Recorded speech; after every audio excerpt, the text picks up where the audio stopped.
பற்றி தெரிஞ்சக்கூடிய வாய்ப்பு உண்மையிலே சந்தோஷமாக இருக்குது.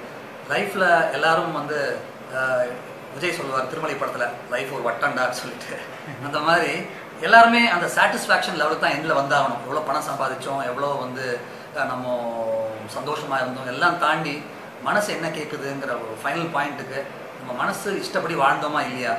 சந்தோஷ் சுப்ரமணியம் படத்தில் ரவி சொல்லுவான், எல்லாம் பேசி முடிச்சுட்டு என் இஷ்டத்துக்கு வாழலையாப்பா அப்படின்பா.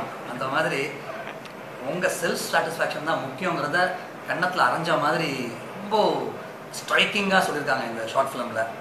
அதை பார்த்துட்டு உடனே இங்கே உட்காரக்கூடாது, எங்கேயாவது பறந்து போயிடணும், நிறைய ட்ராவல் பண்ணணும். ட்ராவல் பற்றி வேர்ல்டு வைடு எல்லா ரைட்டர்ஸும் சொல்லியிருக்காங்க. ஃபாரினர்ஸ் நம்ம தான் உட்காந்துட்டு ஏதோ ஒரு குழப்பம் ஓட்டிகிட்டு இருக்கோமே தவிர, ஃபாரினர்ஸ் வந்து ஒரு 10 ரூபா சம்பாதிச்சா கூட அந்த 10 ரூபாயை ட்ராவலிங்கில் ஸ்பெண்ட் பண்ணுறது தான் அவங்க லைஃப் ஸ்டைலு. நான் எப்பவும் கேள்விப்பட்டிருக்கேன், அது ஒரு ட்ரீம் மாதிரி. அது லைஃப்பில் வந்து ஒரு பாதி லைஃப்பை ட்ராவலிங்கில் ஸ்பெண்ட் பண்ணணும். அதுதான் வந்து உண்மையான லைஃப். கடவுள் கொடுத்த எல்லாத்தையும் பார்க்கணும். அந்த உணர்வு வந்து ஆல்ரெடி மனசுல இருக்குது, இவ்வளோ பொங்கி வெடிச்சு வருதுனாக்கா அது காரணம் அந்த ஷார்ட் ஃபிலிம் பார்த்த இம்பேக்ட். ஸோ நானே வந்து இனிமேல் ரொம்ப ஸ்ட்ராங்காக நினைக்க போகிறேன் ட்ராவலிங்கை பற்றி. லைஃப்பில் வந்து இட் வாஸ் ஜஸ்ட் ஸ்லைட் தாட்டாகவும் ஒரு ட்ரீமாக இருந்தது. இல்லை I have to make it ஹேப்பன்னு தோணுது இந்த படம் பார்த்த உடனே. The whole team and particularly director Hari சான்ஸே இல்லை, ரொம்ப அழகாக பண்ணியிருக்காரு. அவருடைய எஃபர்ட்டு, அவருடைய பேஷன், அவருடைய ஹார்ட் ஒர்க் எல்லாமே தெரியுது. Congrats the whole team, keep it up.